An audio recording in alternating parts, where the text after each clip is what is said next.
Bora falar sobre Supabase? Para quem não me conhece, eu sou o Júnior, sou desenvolvedor de software, e aqui na plataforma eu faço alguns vídeos falando sobre tecnologia, sobre a rotina de um desenvolvedor e também o desenvolvimento de alguns jogos.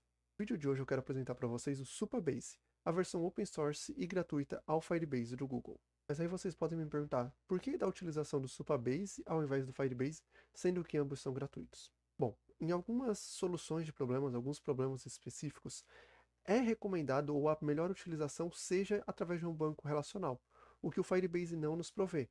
Os dados salvos no Firebase são todos não estruturados, não relacionais.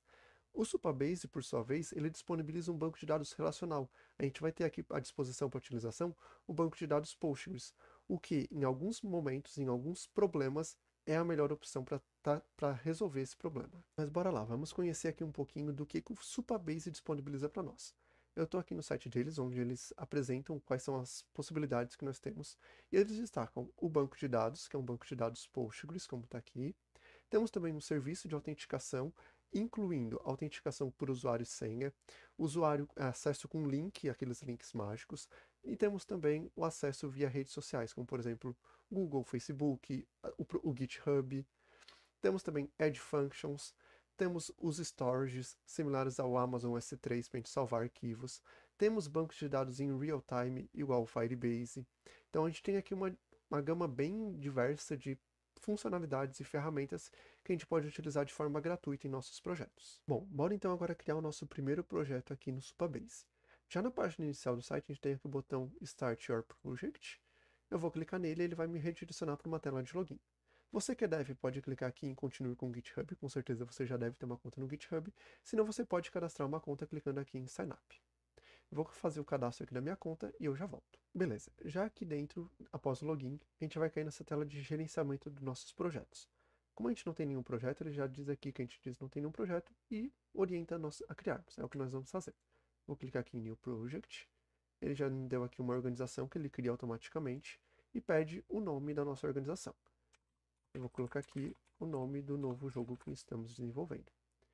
Depois ele pede uma senha para o nosso banco de dados. Posso clicar aqui em Generate, ele vai gerar uma senha. E ele também pergunta a região. Aqui são as regiões da AWS. Então a gente vai ter aqui South America. Eu vou clicar aqui e vou dar um Create Project. Beleza. Com o projeto criado, nós vamos cair aqui nessa guia de informações sobre o nosso projeto. Ele ainda está configurando o projeto, mas a gente já tem aqui uma chave pública que a gente tem com relação aos acessos da nossa conta, e temos também aqui uma chave secreta que a gente deve armazenar quando for utilizar. Temos aqui qual é o link do nosso projeto e qual é o JWT de segurança que a gente tem que armazenar também. Beleza, agora que ele já terminou de criar o projeto, ele já recarregou aqui minha página, ele já diz aqui que eu tenho o status do projeto, né? Ele está subindo aí algumas coisas aqui. Se eu tenho algum problema de segurança, e eu posso pegar aqui na guia de Connect as credenciais para eu conectar. Inclusive já diz alguns frameworks e algumas tecnologias que a gente pode utilizar para integrar. Aqui, logo abaixo, ele diz para a gente explorar, ele dá um guia para a gente explorar alguns serviços, e temos aqui novamente aquelas informações, inclusive já um código em JavaScript, para a gente criar o cliente na hora que a gente for utilizar em um front-end, por exemplo. Aqui também temos outras bibliotecas para outras tecnologias, e nós vamos explorar um pouquinho aqui as opções que temos aqui na esquerda. Nós temos aqui o Table Editor, onde a gente consegue criar as tabelas lá do nosso banco de dados de uma forma visual. Nós temos o SQL Editor, onde a gente pode escrever as nossas próprias consultas SQL ou nossas criações de tabela. Eu gosto de utilizar por aqui. E também temos acesso às outras ferramentas, como por exemplo a autenticação. Se eu quiser criar aqui um provedor de autenticação para minha aplicação. Os storages para eu criar como se fossem os buckets S3 que nós temos. E várias outras informações. Nesse vídeo aqui nós vamos explorar um pouquinho com relação às tabelas SQL, que é a parte mais interessante do Supabase. Se vocês gostarem, a gente pode marcar um outro vídeo para estar explorando um pouquinho das outras funcionalidades. Beleza, eu já estou aqui no SQL Editor e nós vamos criar duas tabelas que são utilizadas no jogo que eu estou desenvolvendo, só para a gente ter de exemplo e ver que aqui funciona de fato como se fosse um banco de dados relacional ao banco Postgres. Então, vamos colocar aqui, vamos criar as duas tabelinhas que eu utilizo. Eu tenho a tabela jogos diários, que é onde eu armazeno os jogos por dia, né? Então eu vou ter aqui o ID, serial, primary key. Eu vou ter um a palavra, vai ser um varchar de 5 letras. Eu posso ter um significado, que eventualmente a gente tem algumas palavras diferentes. E eu vou ter uma data que é do tipo date. Então aqui um SQLzinho normal. Eu vou criar aqui essa tabela.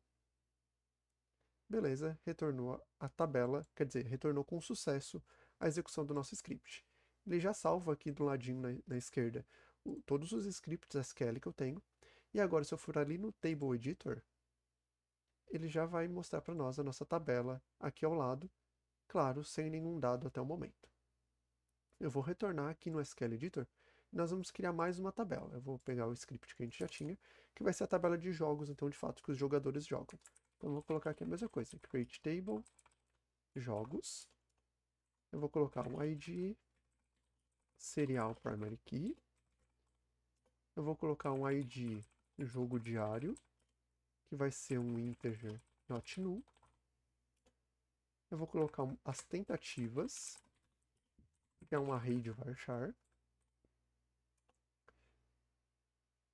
E é isso que nós precisamos. Eu só vou agora adicionar a constraint que é ficar. Então, ficar jogo diário, que é uma foreign key, em id jogo diário, referenciando os jogos diários na coluna ID. Beleza, tabela criada com sucesso também. A gente pode voltar aqui no Table Editor, que ele já vai ter aqui agora as duas tabelinhas, ambas no esquema público. Só para a gente fechar, eu deixei aqui dois inserts de exemplo, então eu tenho um insert inserindo o dado na tabela de jogos diários, eu inseri uma palavra teste e a data como a data de hoje, e eu fiz também um insert na tabela de jogo, referenciando o jogo diário que eu criei e as tentativas. Aqui a gente conseguiria fazer um select normal, como se fosse um banco, como se fosse, não, é um banco de dados relacional. Então posso fazer aqui um select na tabela de jogos diários, ele já me retornou aqui a informação. Poderia fazer um select na tabela de jogos, também vai me trazer a informação. E, inclusive, eu poderia utilizar um inner join, por exemplo, ou outro relacionamento. Então, vou colocar aqui, por exemplo, eu vou pegar todos os jogos, inner join com jogos diários, on, vou até dar um apelido aqui, ó, jd, aqui, e eu teria a consulta SQL sendo realizada normalmente. Pessoal, o vídeo de hoje era isso, rapidinho um pouquinho para mostrar para vocês uma nova ferramenta que é o Supabase, muito utilizada globalmente e que pode agregar para vocês, principalmente em projetos pessoais. Eu espero que vocês tenham gostado desse tipo de conteúdo, desse formato de vídeo. Deixem os seus comentários, deixem as suas curtidas. Até o próximo vídeo. Tchau!